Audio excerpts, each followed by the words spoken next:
Tyson thinks he's going to trick me. Keeps telling me, just follow along. I'm like, follow along what? So I don't know what the heck he's talking about. So when you got like a Cheshire cat grin on your face. So that either tells me you think you're going to stump me, which is like, okay, dude, bring it on. Bring it on, dude. So what's the matter here? Oh, we got it's not running right.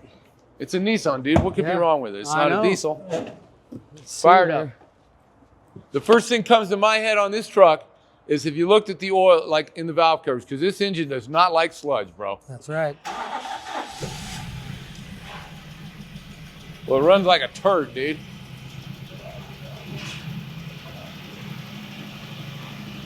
I don't hear the timing chains making noise, though. I don't either. So, Tyson, you must have something here real sneaky, dude. Because the other thing I'm noticing, too, is we've never seen the truck, right? Never. Yeah, the other thing I'm noticing, look, it looks like he's replaced all his coil packs. They look like brand new coil packs. Has he told you what he's done to it? He's done a bunch of sensors, tried a bunch of things. He said it was driving it, and all of a sudden it stalled on him. So the guy's hunting with a shotgun, man. Yep, he's throwing parts at it. Jeez, that's terrible. First thing I want to check is I want to see.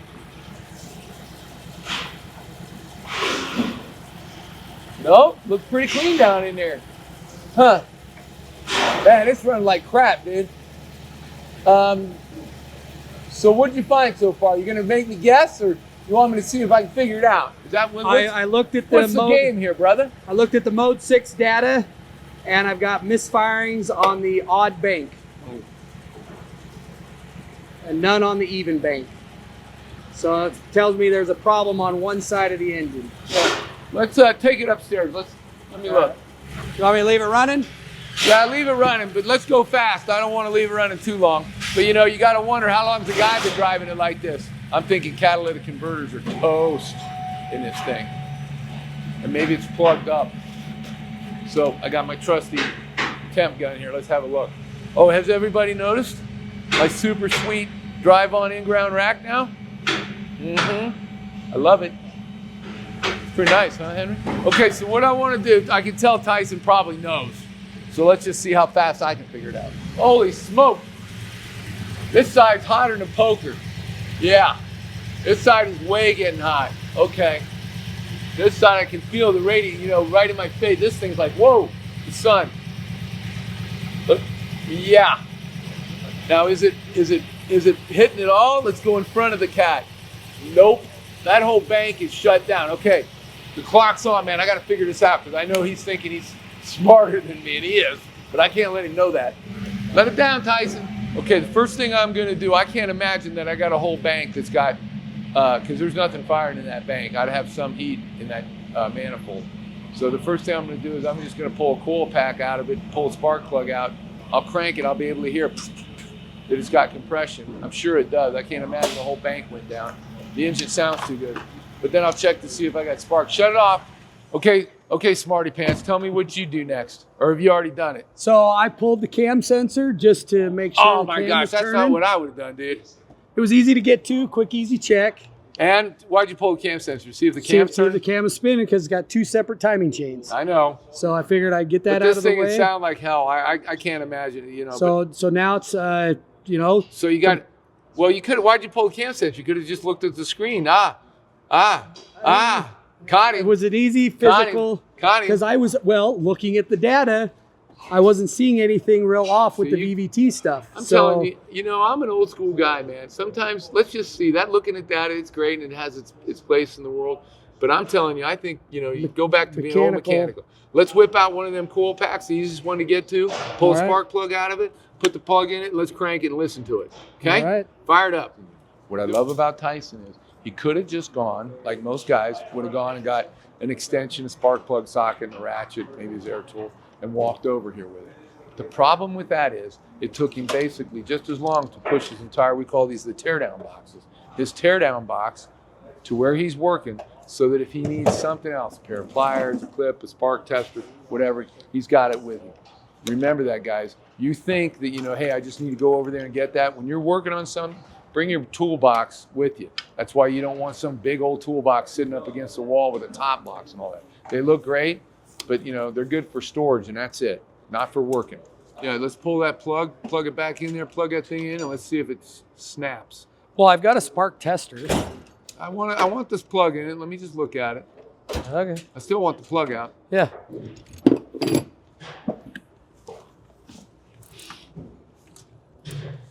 Zippity-doo-dah, zippity-yeah. We've done a few of these motors, man. They are ugly inside. Well, the fuel injector's firing, I can tell you that. It smells like fuel. So, I don't really, do I eventually want to, hook a Noid light up to my fuel injection rail and find out if they're firing? Maybe, but, remember, God gave you senses. There's one you're using. Here, hold on to the spark plug like that, Tyson, with your bare hand. That'll see if it sparks. You ready? Yeah. Okay. We have spark. Got spark, huh? Yep. I'm wondering, though, if that catalytic converter, because he's had misfires for so long, plugged up tighter than a frog's butt. It's possible. How tight's a frog's butt? Pretty tight, watertight. Watertight, dude. If it's that tight, this motor wouldn't breathe at all, and it might not, heat that front. We might be thinking that, maybe we ought to just drop that exhaust. Or we can pop the front O2 sensor out. Well, we got one spark plug out of here, and it didn't really run any better. So remember, I've done that as a trick. Sometimes if a vehicle won't start and you think you got plug cats, this has got two different, it's a V8, so it's got cats on both sides. But you can pull a spark plug out of a bank, and that'll let it breathe past the plug cat. That's a trick I've talked about before. You don't have to drop the exhaust. Guys, pull a spark plug. The cat's part of the manifold on this one. Oh, really? Yeah, that's why the O2 sensor might be the pop it out, bore scope it, back pressure check it. Yeah, because the only other thing would be we've had a chain that's jumped or something like that. And with it not making noise, remember, 5 senses, your ears, not making noise like it's quiet on that chain, and I don't have any of this sludge. This engine does not like sludge. It destroys it because it's got all these fine oil passages for tensioners and stuff up in the cams and down in the block and the timing chain. But the customer did say it stalled, and then all the problems happened after that moment. So it was kind of all of a sudden. Oh, thing. really? Yeah. Uh-huh. So yeah, I can read. So we might end up having to pull this engine down, but before we do that, I would say that's probably the smart thing to do. Let's drop that O2 sensor. Yep. The front one. The front one.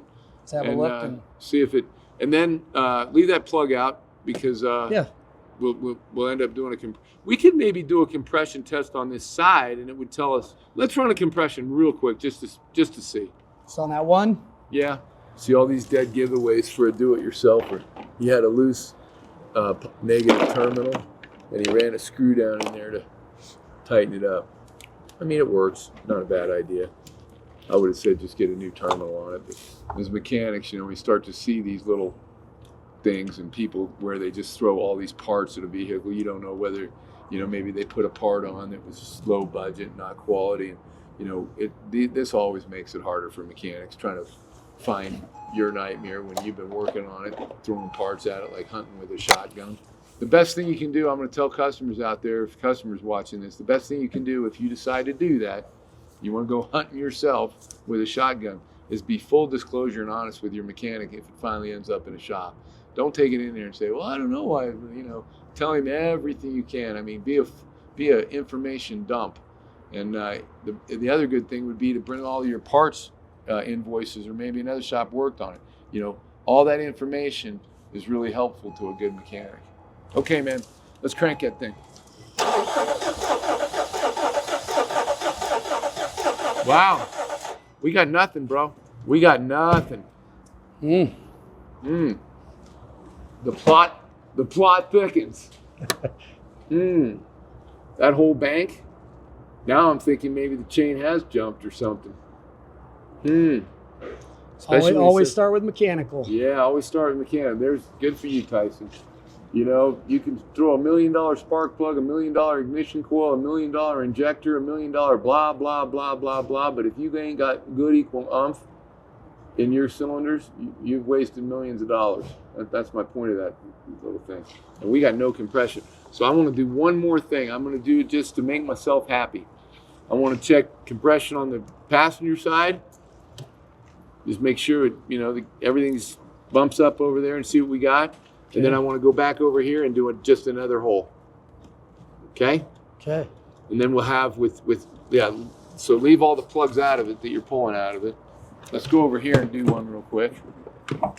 Make your life easier, buddy. Oh, look at that. Now I'll say something about this and take note, guys. If we were replacing the spark plugs, I wouldn't, or Tyson wouldn't be using a ratchet. We just use our electrics, we zip them out. But we don't want to crack porcelain because, maybe the plugs aren't going to be replaced and the guy's not going to fix the vehicle and he's not in here for that. So we want to take care, and that's why we'll remove the plugs with a hand ratchet and not rattle them with an electric. Just because I know somebody's going to say something. That's our reason for it. We have reasons why we're doing that. How many miles on this thing, dude? Do you know? 160 off memory, but let me see.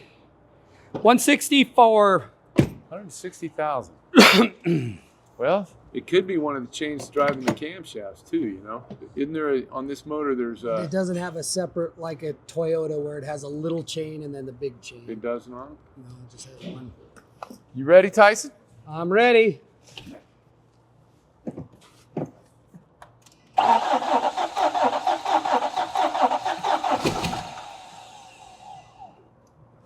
That's pretty good.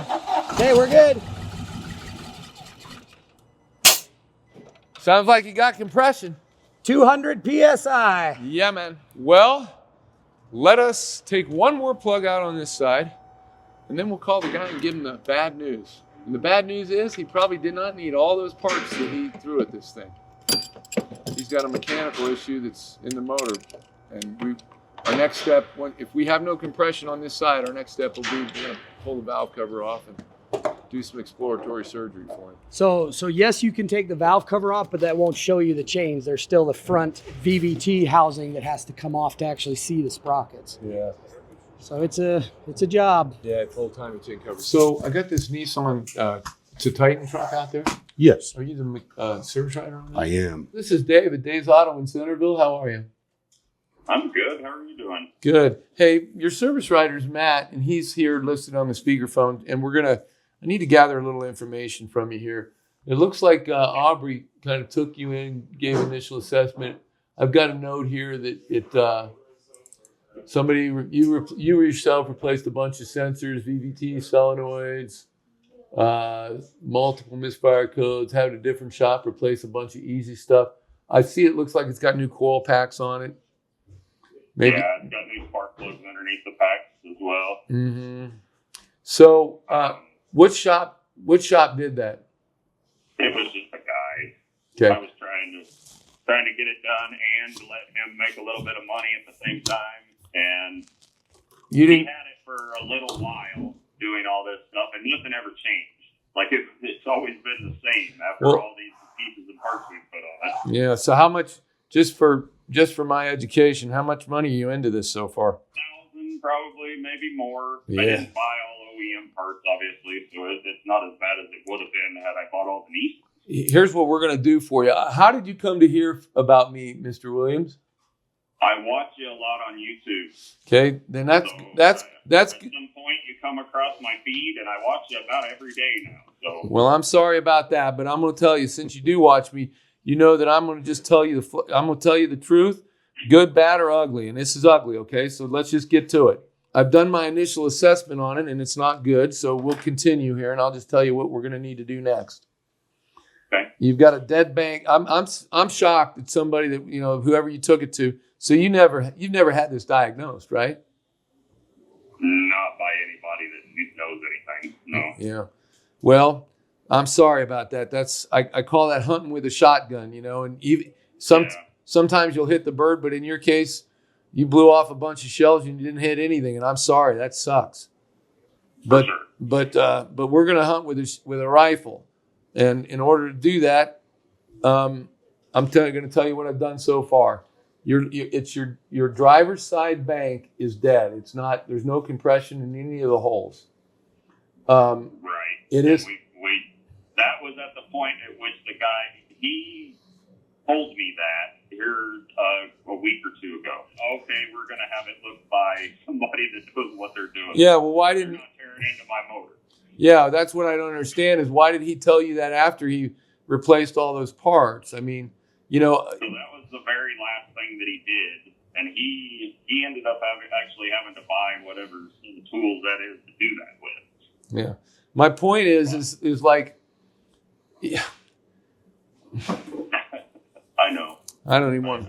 I don't want to... Our last conversation with me and this guy, Yeah. it was very obvious.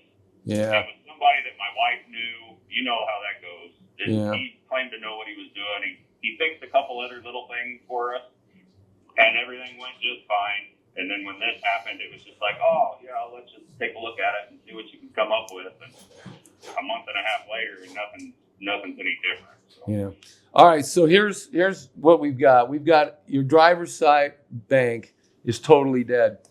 Now, I can tell from my scan tool and removal of the cam set that the camshaft is turning, but that's a very unique system that actuates those cams in there to give you variable lift and valve rating inside those cylinder heads.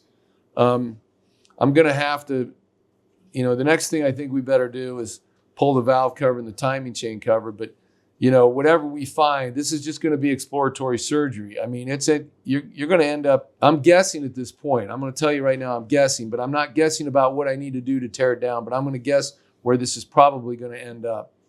It's probably going to end up that the cylinder head's going to have to come off because you've jumped the timing chain and rattled the valves in that motor on that driver's side bank because the whole bank is dead. I have no compression on that driver's side bank. What causes that? Just out of curiosity. Timing chain that's jumped.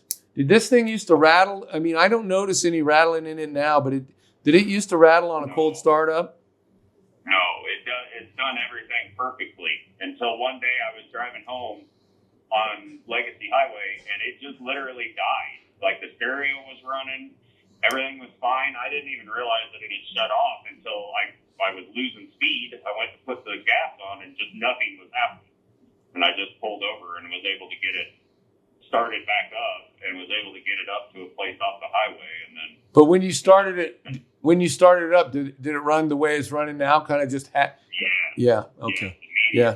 Like it's never done anything. It's always been just like it is now ever since that day. Yeah. And it just happened out of the blue. Everything until then was completely fine. We've built a couple of these motors, and the timing chain and the cam, the way those cams operate underneath there, it's kind of like a BMW. I can't remember what Nissan calls it. Every manufacturer has a different name for it, but it's basically a variable rate valve, VVT, variable rate valve timing and opening.